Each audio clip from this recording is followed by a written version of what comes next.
We do have some questions that are really fantastic that I would just love to start reading down through, and we'll invite Geri up as well. And since I didn't get to introduce her on the platform before, would you welcome Geri Scazzero as well?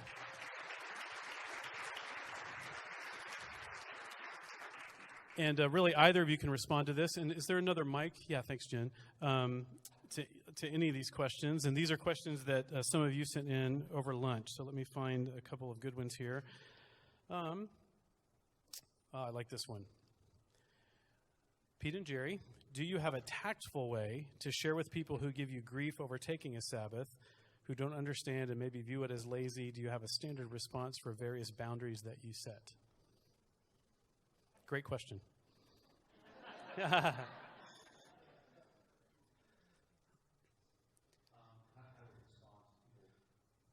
Have attitude about us having a Sabbath, like we're being lazy or, I think we never say we're busy. So if someone says, oh, I know you're so busy, we say, no, we're limited. We're not busy. We have limits. So we see the Sabbath as we're discipling by taking a Sabbath.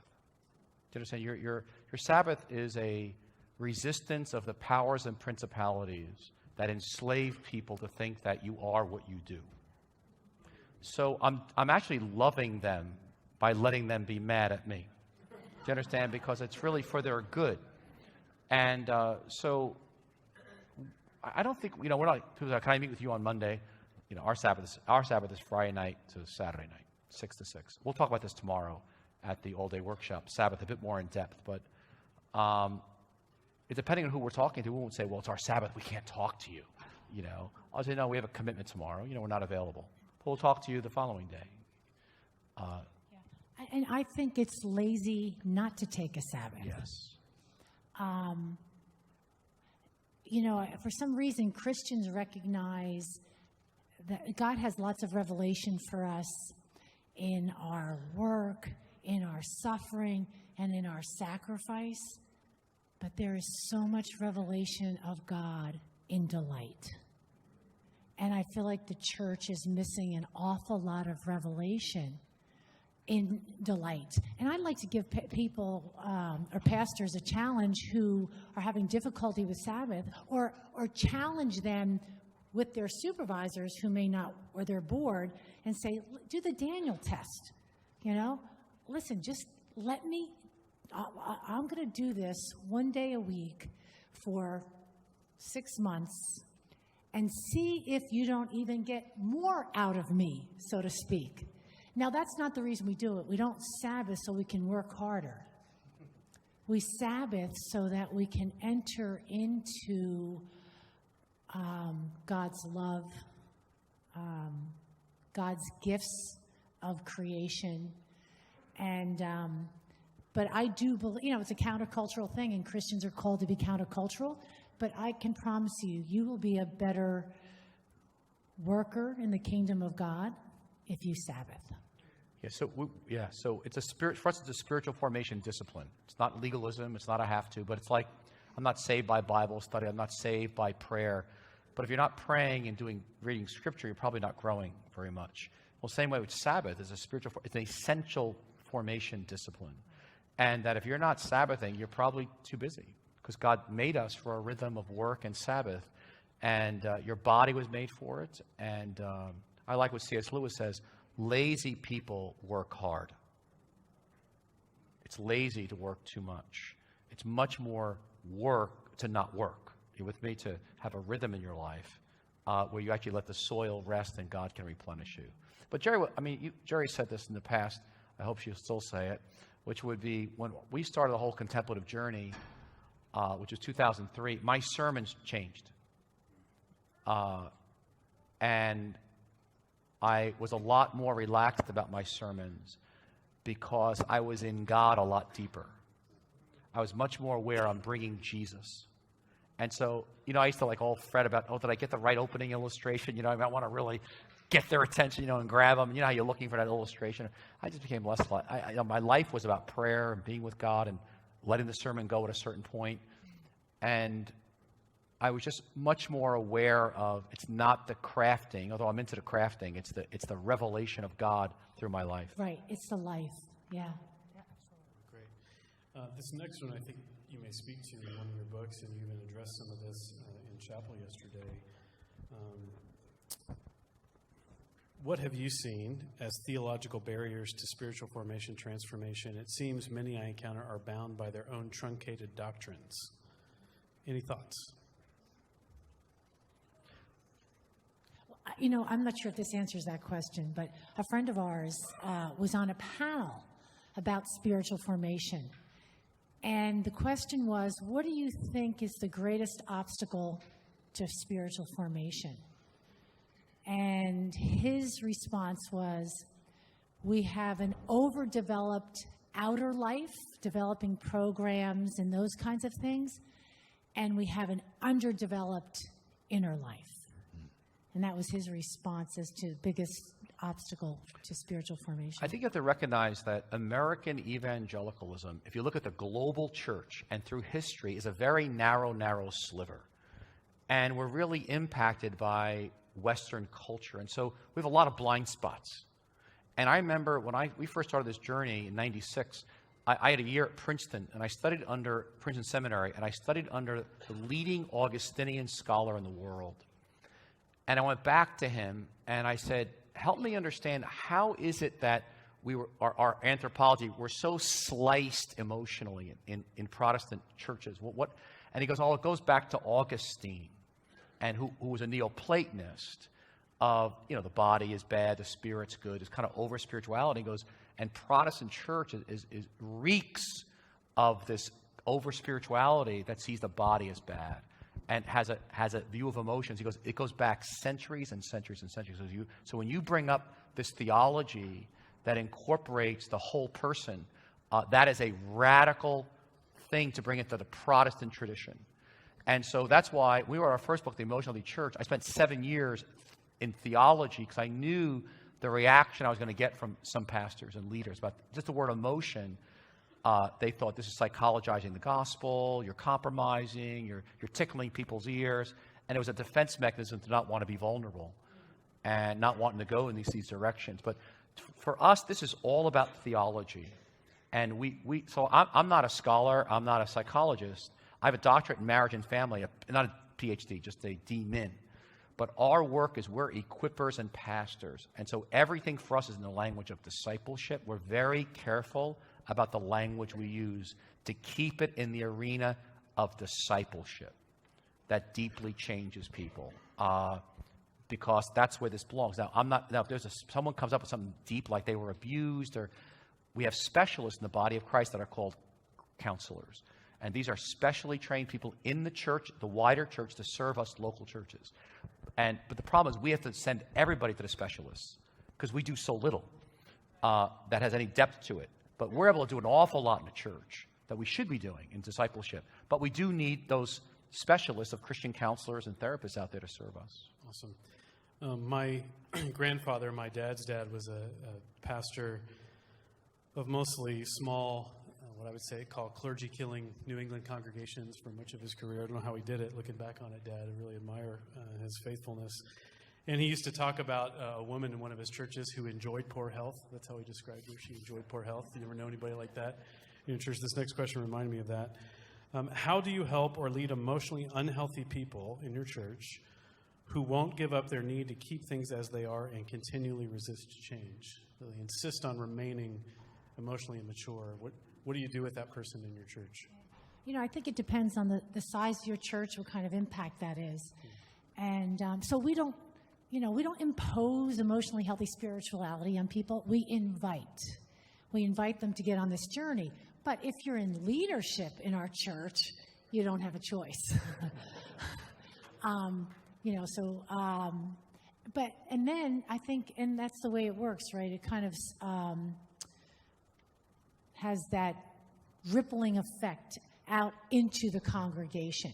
But you might be able to think of somebody who's been resistant. I can't think of anybody.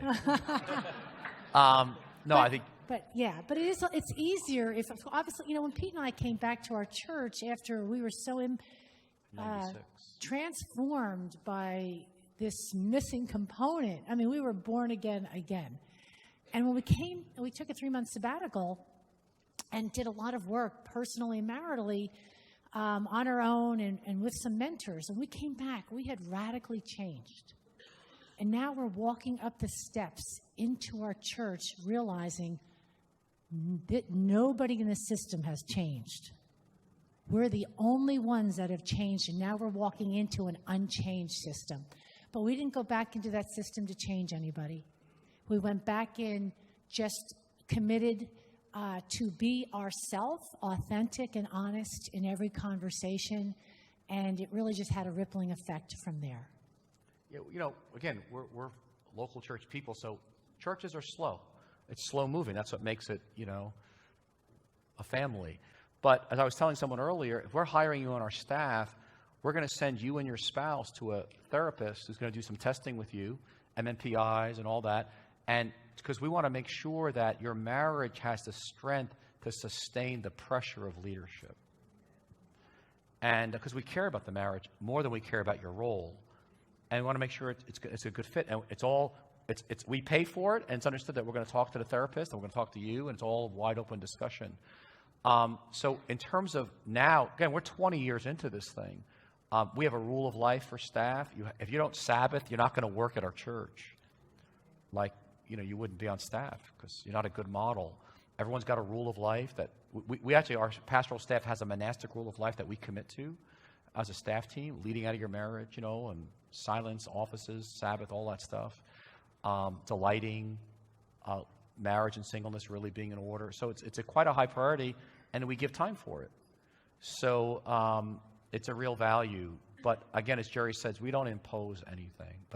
But we do have many gifted people that we probably could have hired along the way, and we'd have a bigger church if we overlooked the inner life. That is true. Wow. I'll just let that hang there for a second. There were several very thoughtful, wonderful questions, kind of piggybacking on something you've touched on a little bit, Pete, this morning, that talking about leading out of marriage, but leading out of singleness if a person is not married, which is at least half of adults. Yeah. And we sometimes forget that in church history, for many centuries, singleness in ministry was actually the elevated status in many ways. And so how can singleness be a sign and wonder? What does it look like to lead out of a healthy singleness in the same transformational way you were talking about with people who are married? I'll talk about Rosie first, and I'll pick up. In both singles and marrieds are prophetic signs of God's love for the world. So singles represent the breadth of Christ's love because they're able to love many people. They're not, at least, while they're single, they're not called to be in love with one. Marrieds are a picture of the depth and the permanency of love because they're called to love one person well until death. So Rosie, one of our staff, is at a monastery right now, and she felt a call to vocational celibacy. Now, again, the Protestant church doesn't have much. We don't have much of a theology for vocational celibates, which Jesus talks about in Matthew 19:12. Is one of the reactions to the Reformation. We shut that down. Jesus was single. Paul was single. And there's clearly a biblical case for certain people who are called to celibacy for life. They're married to Jesus, and they skip the sign to go right to the end. But most of our churches have lots of people who we call them circumstantial celibates or circumstantial singles. Or they'd like to be married. Either they were married or they're in their 20s, 30s, 40s, 60s. Or they're single. They'd like to marry. They're open to it. They don't feel called to celibacy for life, but they're living celibacy because they're married to Jesus. We have lots of folks in our church. So it's very important that we give them, one, a theology of being married to Jesus, and the implications of that. They're not giving their body. They could be hooking up and sleeping around, which is the culture. But they're not because they're married to Jesus and their body belongs to Him. That's quite a commitment to be single in our days, right? So most people are living together, Christians, before they marry now. I mean, I don't know what the percentage is and what the studies are, but it's people used to come embarrassed to premarital if they were living together. Now they ask us to come to their homes and bless it. And you find out they're in leadership. And it's weird. It's like, I mean, the things change so rapidly in all of our churches. So anyway, it's very important. We give them a vision for living in close community with some people, have a life of delight. It's not easy to be single in our culture, really challenging.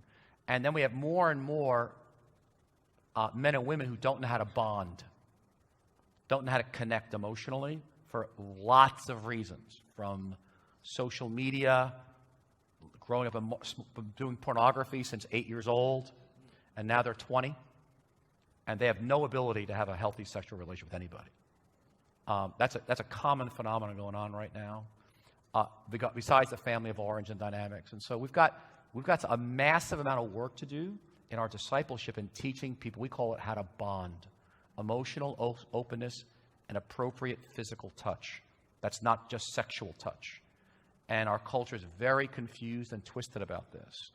And so part of our work of bringing discipleship in the churches is something we call skills and emotional healthy relationship course, because we've got to help people learn to bond, singles and marrieds. And, you know, we're all called, every Christian is called to mature into a mother and father of the faith.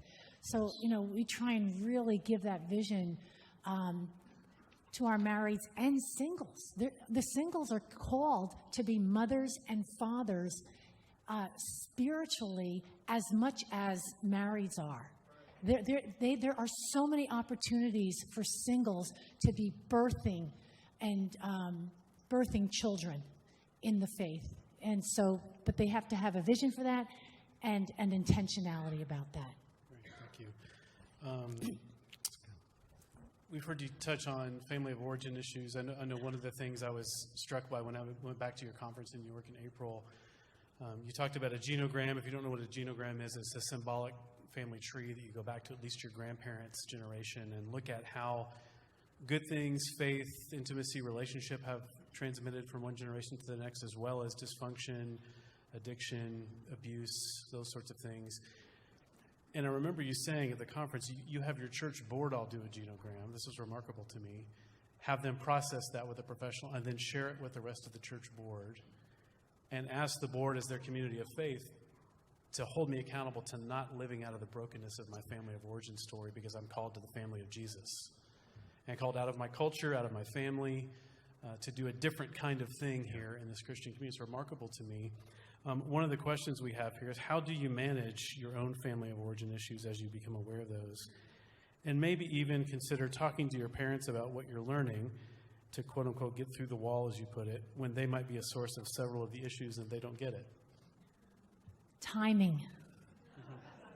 Right? So the question was, how do you manage family of origin issues, first of all, and as you become aware of those in yourself, and then is it wise and unwise to actually talk with your parents about that if they don't seem to really be tracking with what you're learning? Yeah, I think that's why, you know, our conferences are experiential. Most of us really learn by doing. And so if you're going to be here tomorrow, you will do a genogram. And one of the purposes of the genogram is, in this context, is to find those gaps, to see our shadows. Now, our families hopefully have given us wonderful legacies as well, but it's not the positive legacies that give us trouble. It's the ones that we don't acknowledge. And so doing a genogram really helps you begin to see your own shadow. You'll begin to see themes in your genogram, unhealthy themes. You'll begin to see how your family related, etc. And then you'll begin to connect that to how you're doing leadership today. It's quite revelatory. As far as gathering information from your family, again, it really is timing. I wouldn't do that yet. You know, first work on it yourself, sit in it, ponder it, and then slowly, I think God will reveal to you when it's the time, even how much to go. what to ask. Even learning how to ask open-ended questions to your family is very important, because you don't want to raise walls it depends on how you know your family best, your parents best, how much of a threat they might feel, or they're open. I don't know. In my context, my mother would feel very threatened. It's the way I do it, and the timing, really. So the one of the principles for us of EHS, or Emotionally Healthy Spirituality, is going back to go forward. In other words, we're always dealing with our family of origin issues. I mean, knowing ourselves better and knowing God. So, for example, I just turned 60, and so my family, for a variety of reasons, we did not do birthday parties. It's a long story, and so I had a hard time with birthdays. And celebrating like my birthday. And so I chose this year for my 60th to throw myself a party. I threw the party, and it was in my backyard this past Saturday, and I had 85 people there. It was Italian family style, under a tent, if you know what that is. And there was Italian theme with music all night. I had a little program. But the goal of my party was to say thank you to every person there. I wrote every person a little thank you note, a one-line thank you note. And I said, they thought it was for me. It really was for me to say thank you to them. Because I was thankful where God has brought me in this whole journey. Grateful to all the places, But all the places He brought me through. Things could have gone really poorly. And the grace of God, here I am. And I wanted to thank them, each by name. And so, but it was a huge family of origin issue for me. And my brother was there, and he just had his head down. And he goes, Pete, we never had birthdays. I said, I know. He goes, I just can't even believe you're doing this. You're spending money on yourself all the time and all the energy. I said, And he goes, my wife would say, you're not doing this. Well, his brother said to me in the kitchen the day before, wow, man, I can't believe, all the money you guys are... First of all, he's assuming, that was an assumption, how much money we were spending on it. But he said, I can't believe... Because to him, even $100 would have been a lot for a party. So I said, I can't believe all the money you're spending on this party. And I said, he's worth it. And he was just stunned. He said, man, I wish my wife would say that to me. But to understand, we came from a family of abuse, severe abuse. Do you understand? So there was no room for something like this. And so it was such a rewriting of a script. Now, and even growing older, my family didn't die well. I want to die differently as a follower of Jesus. And so you understand, so I'm constantly reworking my family of origin. We're going to be grandparents soon. I'm looking forward to that as well. So, we have 4 daughters. One just got married. Even the way we respond to in-laws, it's all reworking the family stuff, because now I'm in the new family of Jesus. And I want to live life differently for Christ. So, 2 more questions for us. We have a lot of different kinds of pastors in the room. What does rule of life, Sabbath, rhythm look like for bivocational pastors, which incidentally seems to be increasingly the norm, at least in North America? Yep. Limits. And it's really challenging to be bivocational. And so you've got to, if God's asking you to be bivocational, there's a way for you to do it, if God's called you to this, that does not suck your soul dry. And if you're married, your marriage and your children. So the question is, how is God asking you to do it? Now, I suspect you're going to have to make some adjustments on how you do it. Just the pace of how you do it. Maybe you got to think of some creative things like team preaching.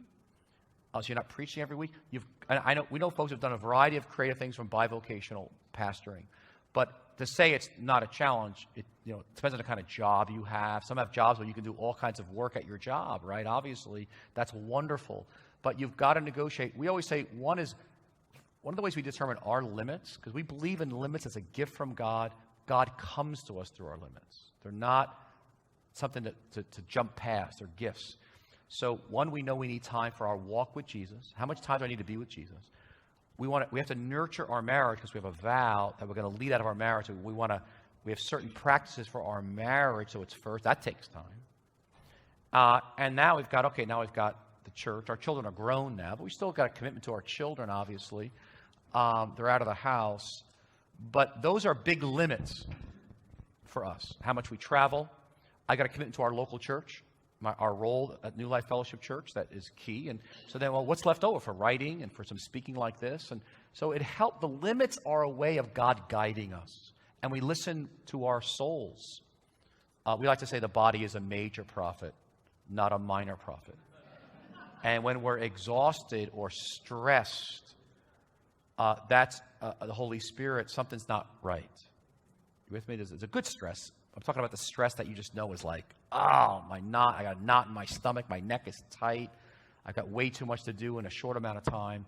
That's the Holy Spirit saying something here. And so we know adjustment is needed. And I think bivocational folks really have to do the family of origin work. I mean, we all have to do it, but it's even more expedient for them because they're going to be pulled. You're going to be pulled, tempted to be pulled beyond your limits. Yeah. And I would say in that case, you've really got to look at your motivations. Yeah. Why do we have to have this program? Why do I have to do that? You're going to be so tempted to go beyond your limits, but I'm telling you, God looks at our motivations. Geri, just mentioned quit being afraid of what others think. In what way? Just, it's so critical. I mean, the foundation of that. Yeah, I mean, I think it's a core spiritual issue, because if our identity isn't so anchored in His love in a way that I have nothing left to prove, if I'm really experiencing my lovability and I'm good enough, there's nothing left to prove, then I can be living out of that. But if I'm not living out of my anchor in His love, right, which is the heart of the gospel, He loves me, there is nothing left to prove. I don't have to prove my lovability or that I'm good enough. I don't have to do things to prove that because I already am. But if I'm not anchored in that, then I must borrow my love from you. Yeah. And usually have to prove myself. I'm proving myself, but most of it's unconscious. And so, quit being afraid of what others think and choose to anchor your identity. But you only know that. How will you know where your identity is really anchored?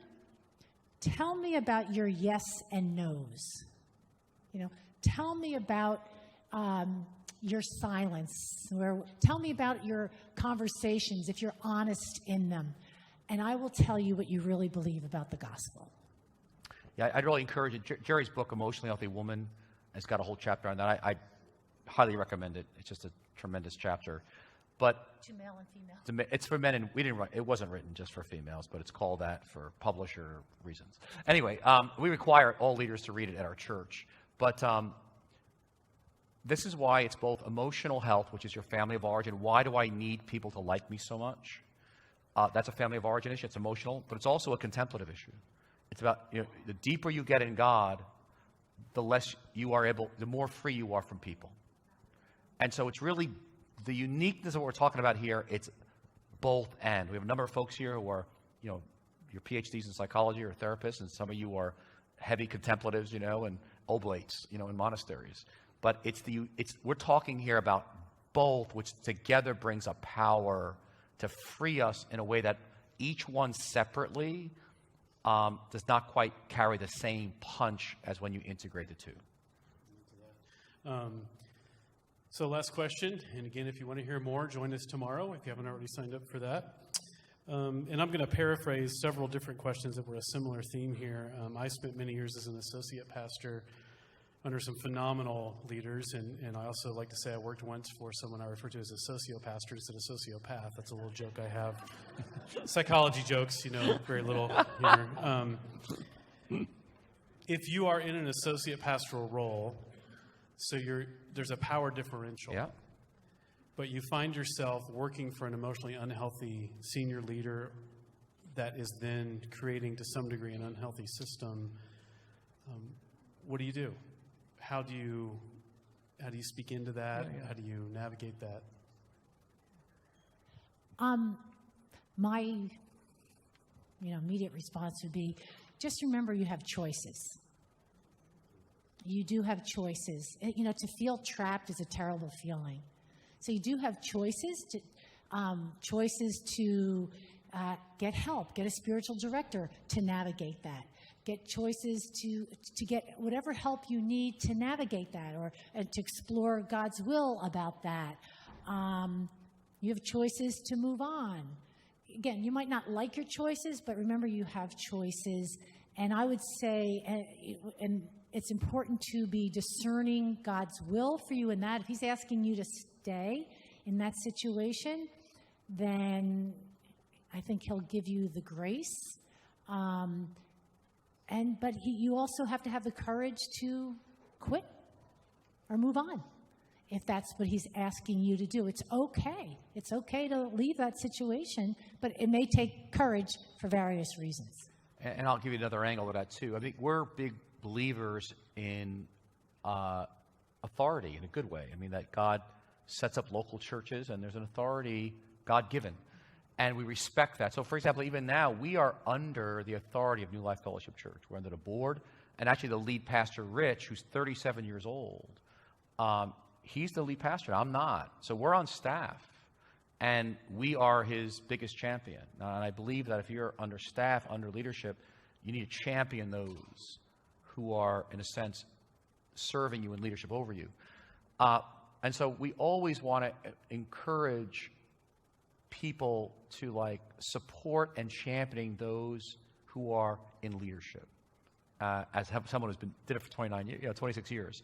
But as Geri said, you got to discern and seek God. But whenever possible, we've seen God do so many wonderful things. As very often associates are getting this stuff before the lead pastor. But he or she was shaped. I mean, it's not. They were shaped by what they it's like.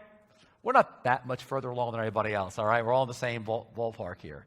But they were exposed and trained a certain way. And this is scary stuff. And so, hey, it took you a long time to get it. Give them some grace here, and it may take years. But I'm into it. We've been 29 years in one place. So we're into the Benedictine vow of stability as much as possible. But we know we haven't taken a vow of stability to a local church. So as Geri said, I think we're always open. I think you got to hear, what is God saying to you in your context, and never be quick and jump. Right. And also, what is your integrity calling you to do? That's another good. What is your integrity calling you to do? Yes. Thank you so much for being with us today. Would you thank Thank them you once very again, much. Thank you.